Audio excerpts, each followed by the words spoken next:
당신은 지금 불행합니다. 그리고 이상하게도 그 불행을 놓지 못하고 있습니다. 친구에게 같은 이야기를 10번째 하고 있습니다. 당신을 배신한 사람에 대해, 당신을 무시한 상황에 대해, 당신이 받은 불공평한 대우에 대해. 친구는 이미 조언을 해줬습니다. 그냥 잊어버려. 그럴 가치가 없어. 하지만 당신은 계속 말합니다. 마치 그 고통을 손에서 놓으면 무언가 소중한 것을 잃을 것처럼. 더 이상한 것은 당신도 그것을 알고 있다는 사실입니다. 내가 왜 이러고 있지? 이게 나에게 도움이 안 되는데. 하지만 멈출 수 없습니다. 고통은 중독성이 있습니다. 오늘 우리는 인간 본성의 가장 어두운 역설 앞에 섭니다. 왜 우리는 고통에서 벗어나고 싶다고 말하면서 동시에 그것을 붙잡고 있는 걸까요? 왜 피해자 정체성은 이토록 달콤한 걸까요? 2500년 전, 붓다는 이것을 집착이라고 불렀습니다. 100년 전, 프로이트는 이것을 반복 강박이라고 불렀습니다. 시대는 달라도 그들이 본 진실은 하나였습니다. 인간은 자신의 고통을 사랑합니다.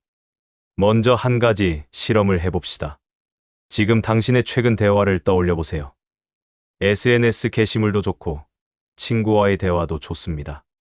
얼마나 많은 대화가 불평이었나요? 얼마나 자주 당신은 무언가에 대해 불만을 표현했나요?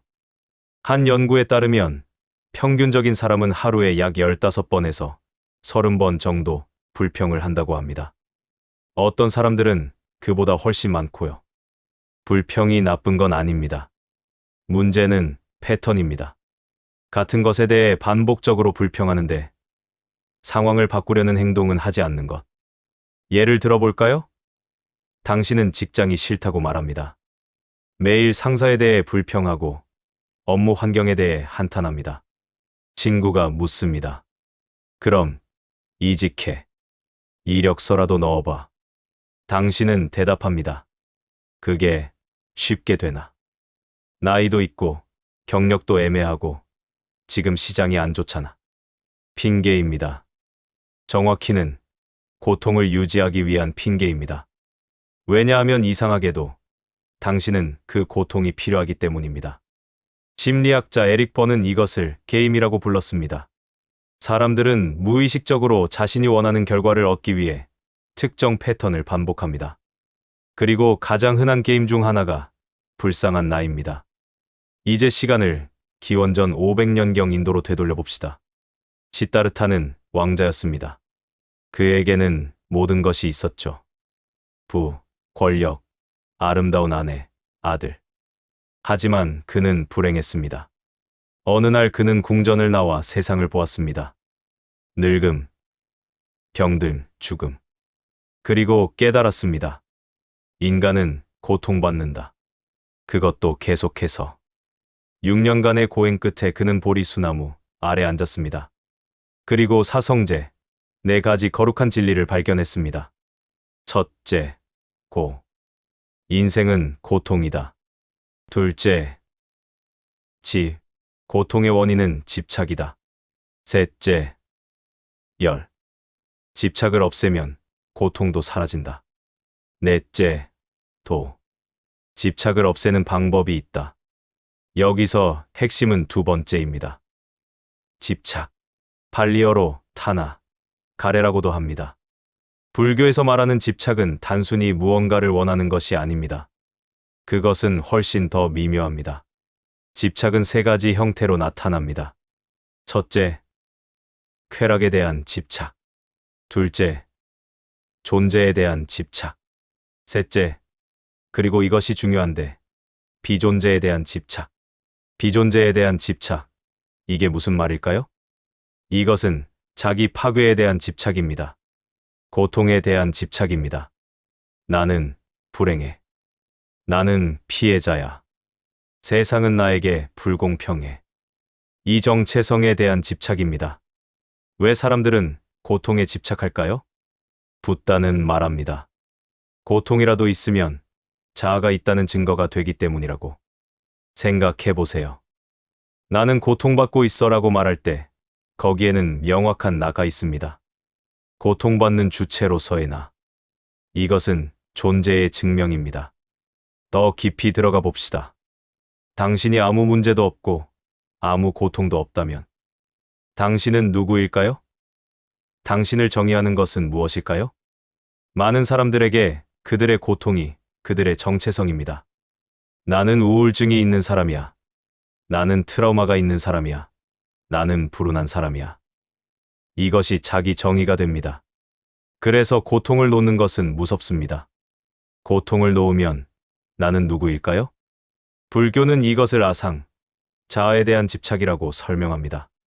우리는 고정된 자아가 있다고 믿습니다. 그리고 그 자아를 유지하기 위해 심지어 고통스러운 정체성이라도 붙잡습니다. 시간을 거슬러 지그문트 프로이트는 제1차 세계대전 참전 군인들을 관찰하고 있었습니다. 그들은 악몽을 꿨습니다. 매일 밤 전쟁터의 끔찍한 순간을 다시 경험했습니다. 프로이트는 혼란스러웠습니다. 그의 이론에 따르면 인간은 쾌락을 추구하고 고통을 피해야 했습니다. 이것이 쾌락 원리였죠. 그렇다면 왜 이 사람들은 고통스러운 기억을 계속 반복할까요? 그는 깨달았습니다. 쾌락 원리보다 더 강한 것이 있다고. 그는 이것을 반복 강박이라고 불렀습니다. 반복 강박은 이렇습니다. 인간은 무의식적으로 트라우마적 경험을 반복합니다. 왜냐하면 그것을 통제하고 싶기 때문입니다. 처음 트라우마를 경험할 때 당신은 무력했습니다. 당신은 통제할 수 없었죠. 그래서 무의식은 그 상황을 계속 재현합니다. 이번에는 다른 결과를 만들어 보려고. 이번에는 통제할 수 있을 거라고 믿으며. 하지만 결과는 항상 같습니다. 그리고 트라우마는 반복됩니다. 프로이트의 가장 급진적인 발견은 죽음 본능, 타나토스였습니다. 그는 주장했습니다. 인간 안에는 두 가지 근본적인 충동이 있다고. 하나는 에로스, 생명 본능. 연결하고, 창조하고, 성장하려는 욕구. 다른 하나는 타나토스, 죽음 본능. 파괴하고, 해체하고, 무로 돌아가려는 욕구. 이것은 논란이 많은 이론이었습니다. 많은 심리학자들이 거부했죠. 하지만 인간의 행동을 보면 설명이 됩니다. 왜 사람들은 자해를 할까요? 왜 중독에 빠질까요? 왜 자신에게 해로운 관계를 반복할까요? 왜 성공 직전에 자폭할까요? 표면적으로는 쾌락을 추구하는 것처럼 보입니다. 술은 기분을 좋게 만들고, 담배는 스트레스를 해소하고, 독성 관계는 짜릿함을 줍니다. 하지만 정말 엄밀하게 말하면 이것은 자기 파괴입니다. 프로이트는 말합니다. 인간은 무의식적으로 고통을 추구한다고. 왜냐하면 고통이 익숙하기 때문입니다. 고통이 안전하기 때문입니다. 이제 두 철학을 연결해 봅시다. 불교의 집착과 프로이트의 반복 강박은 같은 현상의 다른 이름입니다. 둘 다 이것을 말합니다. 인간은 익숙한 것에 매달린다. 심지어 그것이 고통이라도. 왜일까요? 신경과학은 답을 제공합니다. 당신의 뇌는 예측 기계입니다. 뇌는 놀라는 것을 싫어합니다. 예측 가능한 고통이 예측 불가능한 행복보다 낫습니다. 연구를 보면 놀라운 결과가 나옵니다. 학대받는 관계에 있는 사람들의 뇌를 스캔하면 파트너를 볼 때 보상 회로가 활성화됩니다. 중독자가 약물을 볼 때와 같은 영역입니다. 이것은 사랑이 아닙니다. 이것은 의존입니다. 하지만 뇌는 구분하지 못합니다. 익숙한 것, 예측 가능한 것이 안전합니다. 설령 그것이 고통이라도. 구체적인 예를 들어봅시다. 당신은 어릴 때 부모에게 인정받지 못했습니다. 당신이 무엇을 해도 충분하지 않았죠. 이것은 고통스러웠습니다. 성인이 된 지금, 당신은 어떤 사람들에게 끌릴까요? 놀랍게도 당신을 인정해주지 않는 사람들에게 끌립니다. 차갑고, 무관심하고, 비판적인 사람들. 왜냐하면 그것이 익숙하기 때문입니다. 그것이 사랑처럼 느껴지기 때문입니다. 당신의 뇌는 이렇게 학습했습니다. 사랑받기 위해서는 고통받아야 해. 따뜻하고, 다정하고, 당신을 인정해주는 사람을 만나면 불편합니다. 이건 진짜가 아니야. 곧 떠날 거야. 나를 알고 나면 실망할 거야. 그래서 당신은 스스로 그 관계를 파괴합니다. 이것이 반복 강박입니다. 이것이 집착입니다. 더 깊이 들어가 봅시다. 심리학자 스티븐 카프먼은 희생자 의식에 대해 연구했습니다. 그는 드라마 삼각형이라는 개념을 발전시켰습니다. 드라마 삼각형에는 세 가지 역할이 있습니다. 희생자, 박해자, 구원자. 희생자는 말합니다. 나는 무력해. 세상이 나에게 불공평해. 박해자는 말합니다. 다 내 잘못이야. 구원자는 말합니다. 내가 널 구해줄게. 재밌는 것은 사람들이 이 역할들을 계속 바꾼다는 것입니다. 희생자는 박해자가 되고 구원자는 희생자가 됩니다. 하지만 게임은 계속됩니다. 그리고 가장 중독적인 역할이 희생자입니다. 왜냐하면 희생자는 책임이 없기 때문입니다. 이건 내 잘못이 아니야. 나는 할 수 있는 게 없어. 이것은 무력하지만 동시에 편안합니다. 책임을 진다는 것은 무섭습니다. 왜냐하면 그것은 변화를 요구하기 때문입니다. 그리고 변화는 불확실합니다. 불교는 이것을 어떻게 볼까요? 붓다는 말합니다. 희생자 의식도 집착이라고. 당신은 불쌍한 나라는 개념에 집착하고 있는 것입니다. 그리고 이 집착은 더 많은 고통을 만듭니다. 왜냐하면 당신은 세상을 그 렌즈로 보기 때문입니다. 누군가 당신을 칭찬합니다. 하지만 당신은 생각합니다. 저 사람은 나를 몰라서 그래. 진짜 나를 알면 실망할 거야. 누군가 당신을 비판합니다. 당신은 생각합니다. 봐. 역시 세상은 나에게 가혹해. 이것을 확증 편향이라고 합니다. 당신은 당신의 믿음을 확인하는 증거만 봅니다. 그리고 당신의 믿음은 나는 피해자야입니다. 붓다는 이것을 오온에 대한 집착이라고 설명합니다. 오온은 인간을 구성하는 5가지 요소입니다. 우리는 이것들이 나라고 생각합니다. 나는 불행한 사람이야는 느낌에 대한 집착입니다. 나는 피해자야는 인식에 대한 집착입니다. 하지만 붓다는 말합니다. 이것들은 전부 무상하다고, 변한다고, 고정된 나는 없다고. 프로이트도 비슷한 통찰에 도달합니다. 그는 자아를 3부분으로 나눴습니다. 이드, 자, 초자. 이드는 원초적 욕망입니다. 쾌락을 추구하고 고통을 피합니다. 초자아는 도덕적 규범입니다. 사회가 주입한 가치들. 자아는 그 둘 사이의 중재자입니다. 그리고 자아는 방어기제를 사용합니다. 불안을 피하기 위해. 가장 흔한 방어기제 중 하나가 투사입니다. 당신의 내면에 있는 것을 외부로 투사하는 것입니다. 당신은 자신이 무가치하다고 느낍니다. 하지만 그것을 직면하기 싫습니다. 그래서 투사합니다. 사람들이 나를 무시해. 세상이 나를 인정하지 않아. 이제 문제가 외부에 있습니다. 당신은 희생자입니다. 당신은 바꿀 필요가 없습니다. 세상이 바뀌어야 합니다. 하지만 당연히 세상은 바뀌지 않습니다. 그래서 당신은 계속 고통받습니다. 그리고 그 고통이 당신의 세계관을 강화합니다. 악순환입니다. 그렇다면 어떻게 이 고리를 끊을 수 있을까요? 첫째, 알아차림입니다. 당신이 나는 불행해라고 말하는 순간을 포착하세요.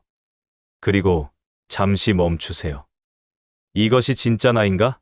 아니면 내가 집착하고 있는 정체성인가? 당신은 당신의 고통이 아닙니다. 당신은 고통을 경험하는 존재입니다. 미묘하지만 중요한 차이입니다. 명상에서 이것을 연습합니다. 고통스러운 감정이 올라올 때 그것과 동일시하지 않습니다. 대신 관찰합니다. 아, 슬픔이 일어나고 있구나. 분노가 일어나고 있구나. 나는 슬퍼가 아니라 슬픔이 있다. 이 차이가 자유를 만듭니다.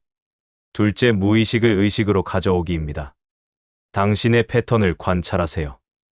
당신은 어떤 상황에서 희생자가 됩니까? 어떤 사람들과 함께 있을 때 그 역할을 하나요? 일기를 쓰세요. 하지만 감정을 쏟아내는 것이 아니라 분석하세요.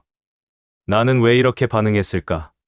이것이 어릴 때 어떤 경험을 연상시키나? 프로이트는 말했습니다. 무의식을 의식으로 만드는 곳에서 치유가 일어난다.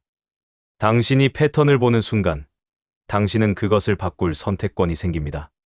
셋째, 책임을 받아들이세요. 이것은 자책과 다릅니다. 책임은 나의 잘못이야가 아닙니다. 책임은 나는 이제 뭔가 할 수 있어입니다. 과거에 당신에게 일어난 일은 당신의 잘못이 아닙니다. 당신이 학대받은 것, 배신당한 것, 불공평한 대우를 받은 것. 그것은 당신의 잘못이 아닙니다. 하지만 지금 당신이 그것에 어떻게 반응하는가는 당신의 책임입니다. 빅터 프랭클, 아우슈비츠 생존자이자 심리학자는 말했습니다. 자극과 반응 사이에는 공간이 있다. 그 공간에 우리의 선택이 있다. 그리고 그 선택에 우리의 성장과 자유가 있다. 하지만 가장 중요한 것은 이것입니다. 자비를 가지세요. 자기 자신에게. 당신이 고통에 집착한다고 해서 당신이 약한 것은 아닙니다. 그것은 인간이기 때문입니다. 그것은 생존 메커니즘이었습니다. 당신의 뇌는 당신을 보호하려고 했습니다. 예측 가능한 고통은 예측 불가능한 미래보다 안전했습니다. 희생자 역할은 책임의 무게로부터 당신을 보호했습니다. 그것을 인정하세요. 그리고 감사하세요. 고마워. 내 뇌야. 넌 날 지키려고 했구나. 하지만 이제 나는 안전해. 이제 나는 다른 방법을 시도할 수 있어. 마지막으로 붓다의 비유를 하나 소개하겠습니다. 한 남자가 화살에 맞았습니다. 의사가 와서 화살을 빼려고 합니다. 하지만 남자는 거부합니다. 잠깐만요. 먼저 알아야겠어요. 이 화살은 누가 쏜 거죠? 어떤 나무로 만들었나요? 화살촉은 무슨 재료인가요? 쏜 사람의 동기는 뭐죠? 의사는 말합니다. 그런 것들을 알아내기 전에 당신은 죽을 것입니다. 지금 중요한 것은 화살을 빼는 것입니다. 우리도 마찬가지입니다. 우리는 고통의 원인을 분석하고 누구를 탓할지 결정하고 우리의 불행을 정당화하느라 평생을 보냅니다. 하지만 붓다는 말합니다. 화살을 빼라고. 지금, 당장, 오늘 밤 자신에게 물어보세요. 나는 무엇에 집착하고 있는가? 나의 어떤 고통을 놓지 못하고 있는가? 그리고 더 깊이 물어보세요. 이 고통이 나에게 무엇을 주는가? 이것이 나를 어떻게 정의하는가? 답을 찾으려 애쓰지 마세요. 질문만으로 충분합니다. 그 질문이 당신의 무의식을 의식으로 가져옵니다. 그리고 마지막으로 이것을 인정하세요. 나는 고통에 집착했다. 그것은 나를 보호하기 위한 것이었다. 하지만 이제 나는 놓을 준비가 되었다. 완벽하지 않아도 괜찮습니다. 당신은 다시 집착할 것입니다. 다시 희생자 역할을 할 것입니다. 그것이 인간입니다. 하지만 이제 당신은 알고 있습니다. 그리고 아는 것이 첫걸음입니다. 고통은 선택이 아니었습니다. 하지만 고통에 집착하는 것은 선택입니다. 그리고 당신은 다르게 선택할 수 있습니다. 화살을 빼세요. 지금. 오늘 이야기가 당신에게 작은 깨달음이라도 전할 수 있었기를 바랍니다. 이처럼 깊은 심리적, 철학적 통찰을 통해 당신의 삶을 변화시키는 이야기는 계속될 것입니다. 만약 오늘 영상이 도움이 되셨다면 좋아요를 눌러주시고 채널을 구독해주세요. 여러분의 관심이 저희가 더 좋은 콘텐츠를 만드는 큰 힘이 됩니다. 또한 이 영상에 대한 여러분의 생각을 댓글로 남겨주시면 저희에게 큰 영감과 소중한 의견이 될 것입니다. 다음 영상에서 다시 만나겠습니다. 감사합니다.